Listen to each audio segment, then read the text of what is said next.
So, I mean, I could say, a cue played on, say, on a major television network, would get you, say, $300 a minute.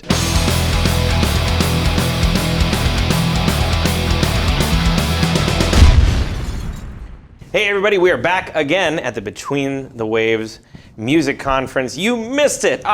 Shucks, but you can come next year, btwmadison.com. And if you want to check out the entire uncut interview, not only from Ken, but from every single other person that we interview this whole weekend, go to patreon.com/Lords of the Trident. Sign up for any amount, and you will get all of the uncut, unfiltered knowledge straight to your brain.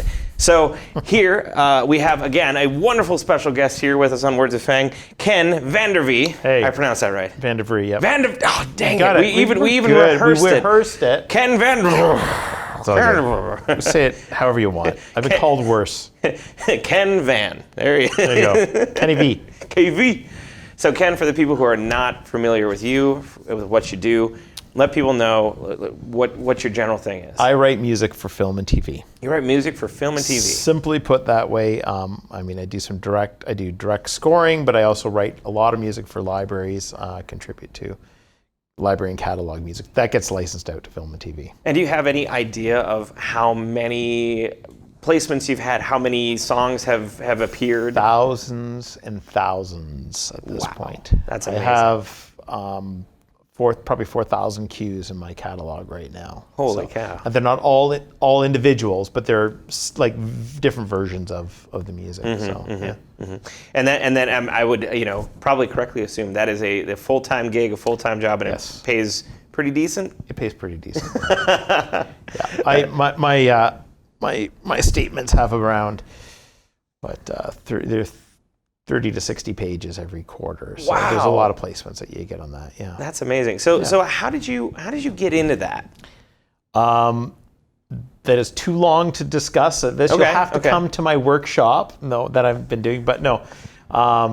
Really, I started after writing some corporate music. I dabbled in. I started doing some music for a little fishing show, and that was what sparked my interest and got me to understand how to make money on the back end aspect of what I do. So that's everyone's heard the term. You get royalties, and that's what getting those placements on TV or on digital outlets now, such as YouTube or any other digital medium. It all pays the same way. So you've got. So that's what really got me into it, and I just kept pursuing more and more clients and building up my contacts that way. Interesting. Yeah. So for somebody who's listening to this and goes, oh man, that seems like an amazing career path, what's step one? Step one is be good at your craft. You have to be good at your craft, because if you can't create great sounding product, no one's going to want to buy and license it from you. Right. So be good at playing, know your skills, learn how to create that content quickly and efficiently as well is important. So that's number one. How long does it take? I mean, I know this can probably vary wildly, but how long does it take you? Say somebody says, we need a hard rock medley, for this fishing show. If I do, so let's break it into cues. I can do a 1 minute cue for a library in about 4 hours. Interesting. If there's more production work involved, say real guitars, real drums, or anything like that, I'll put up to 8 hours into a track.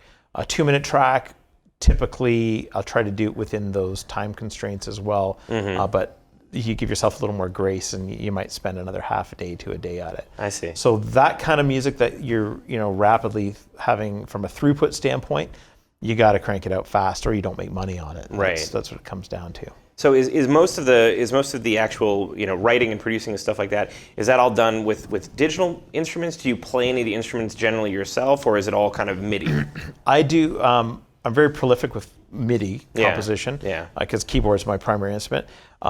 And now I've amassed a group of people around me that I pay on a regular basis to cut all my guitar stuff, cut drums, anything else I have. I've got a session player that's on contract. I've got a guitar player that's on, a couple of them that are on contract as well. So it frees me up. So I can basically, I'll create the cue, I'll give it to them to finish up, and my other team members will actually finish that aspect of it.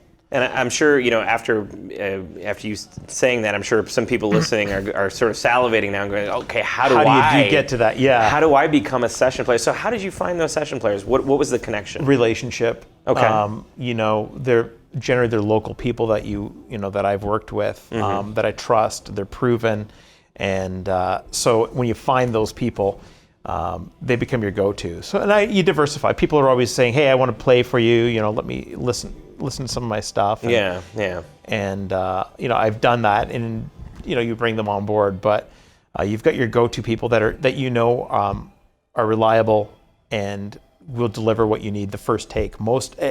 In fact, my drum sessions usually I have 3 takes and they're done. The guitar player. It's all first take stuff. We just keep it because we're so used to working together. Yeah. So they kind of know what you need. Exactly. Interesting. Yeah. Neat. Okay. So a lot of people have said to me that now is the worst time to be in the music industry, and a lot of people have said now is the best time to be in the music industry. What do you think it is? What's your take? I think it's a good time no matter how you look.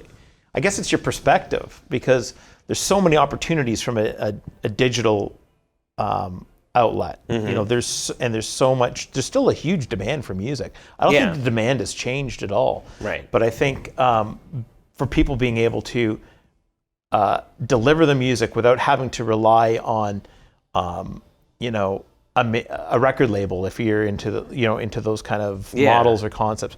Again, I'm not in the band industry, but I'm saying to get my music out there, I don't need an agent shopping my music anymore. I've got all these digital outlets. You can go to a lot of places and you can just sign up and deliver your music online without even having to talk to anybody. They take a cut of it, obviously, but those digital outlets are far greater and provide a lot more opportunities, I think, than the old traditional ways where you had to know somebody and get them to approve your music. So interesting. But it just depends on what level you want to really have your impact on. Sure. Do you think if somebody is writing music for, specifically for placement, in terms of genre and I guess maybe just general like kind of melody line and things like that, do you think it pays to go a little bit more generic or a little bit more specific towards certain tastes? I guess an example is there was something that there was a placement on Broad Jam that I saw that was looking for like a hard rock track.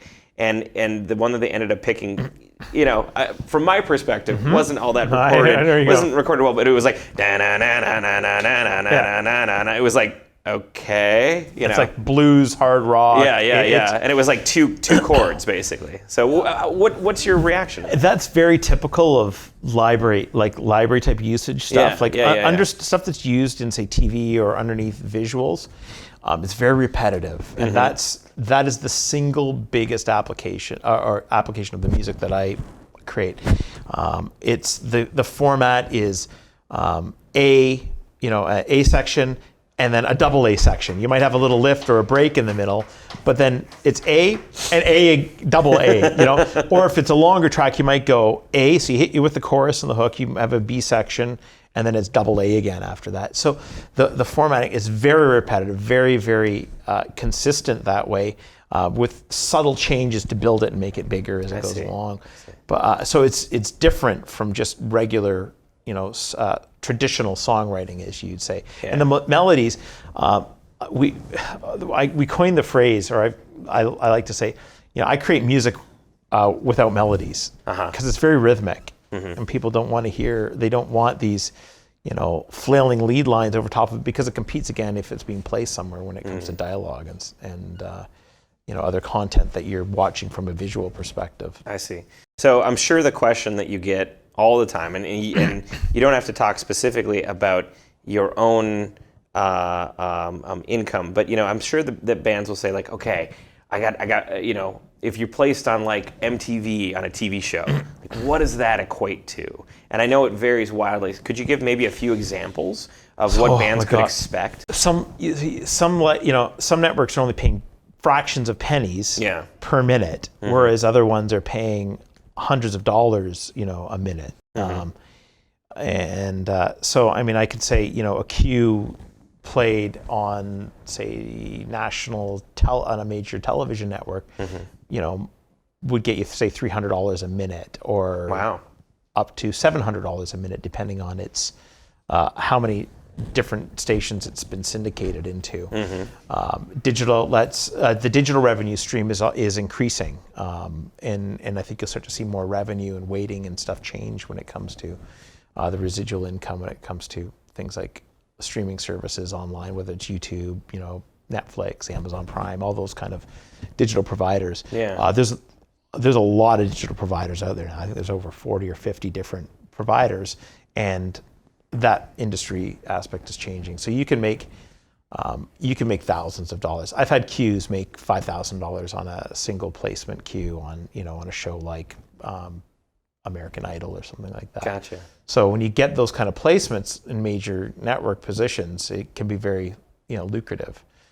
But I make my money one penny at a time. Like, it's just all these little cues, right? Multiple pages. The pennies, the pennies all add up. They all add up. Yeah. That's very interesting. Yeah. Do you think it's easier for people who do music placement now, living in the digital age? Do you think it's easier to make a living, easier to get into the industry, since everything is so connected online now? Or do you think it might have been easier back in the day when you had a few different gatekeepers, a few different I think studios? It's easier now. I think it's way easier now. Yeah. I think there's a lot more opportunities. Again, it still comes down to you connecting with those people and presenting, what you can bring to the table, so that people are going to want to work with you. So you really have to be able to still sell yourself. Yeah. So you can connect over social media, but the value of still one-on-one connections with people is huge. It's really, really important. So finding a way to connect with people on a one-to-one basis is, I think, essential. What's a tip that you would give people who say, okay, I've got I'm starting to write. I've got this, maybe a small library. I want to sell myself to X, Y, or Z. What's a foot in the door look like for a person with this sort of skill set? You got to find the right person to talk to and get them to accept your submission, and that's usually the number one thing. So when you find usually a genre that you're very comfortable with, you always start with whatever you're good at writing, because you don't want to, I do EDM stuff, and you've never done it before, right? You're a rock writer or something like that. So you definitely want to present the best product that you've created. Find that the music's licensing manager or the supervisor for that company. Have them accept your submission, and even when they reject you, you continue to go through the process. I've been rejected probably 1,000 times, for every time I was taken. I've been rejected so many times. In fact, I was just rejected by another company. Actually asked me to submit recently. I submitted my content, and then they rejected it when they had requested it from me, but they said they didn't have a place for it. And I had a personal contact because I was asked to submit. So I followed up just recently. I said, "Hey, why did you reject me when you wanted me to follow protocol and submit it?" But again, you have to continuously be diligent at following up and follow through on these things, because we don't know why. Maybe they changed the direction they were going on something, or they didn't even listen to it, or it was an automated process. Sure. So you've got to realize that being rejected, it's not a bad thing. You've got to be hungry for what you're going for, and you got to believe in yourself, and every time someone says no, it's an opportunity for someone else to say yes. You can't give up. That's the single biggest thing. What is your favorite, tip or trick, favorite piece of advice to give to people who say, okay, I want to get into this field? Is there one thing that you find yourself repeating over and over and over to people who, are new? Yeah, the biggest thing is people are, they're worried about ownership. They're always worried about, I'm creating music. If I have you license my music out, I don't own it anymore. And I will say, when I learned that I was getting 100% of nothing because I wasn't able to sell my music and license it out myself, and that 50% of something was better than 100% of nothing, when I learned that, that is what changed my career. That changed the direction I was going. Okay. By trusting people that were actually actively taking the commodity that I was creating, which is music. I'm just creating a product for people. And so from a business perspective, they want to make money off of it. So I'm going to create something that you're going to make money on. And in return, I'm going to get some money from that. So they're going to push that, promote it. Here's my product. You sell it for me. I get something in return. By doing that and giving that, say, 50% to them, has been way better than the 100% of nothing that I was getting because I just couldn't sell it myself. Gotcha. So I would say that's the number one thing I would say to people. Get to a place where you are willing to give up part of your music to someone else that's going to promote it and sell it for you. Very good. Because there's always that emotional attachment. And that's not to say that I don't put emotion into my music, but I'm not emotionally attached to that piece of music that I create that I'm going to have them sell. Cool.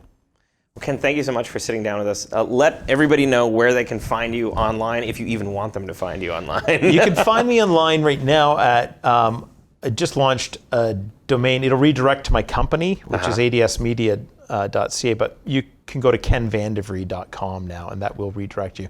I'm having to put together a page now for that, so you'll find some more information about me there. Excellent. All right. Well, thank you so much. And if you want to hear the entire uncut interview, make sure you go to patreon.com/Lords of the Trident. Sign up at any amount, and you can get all of the wonderful knowledge here for free. Check out Between the Waves, Madison, btwmadison.com, and we will see you next time.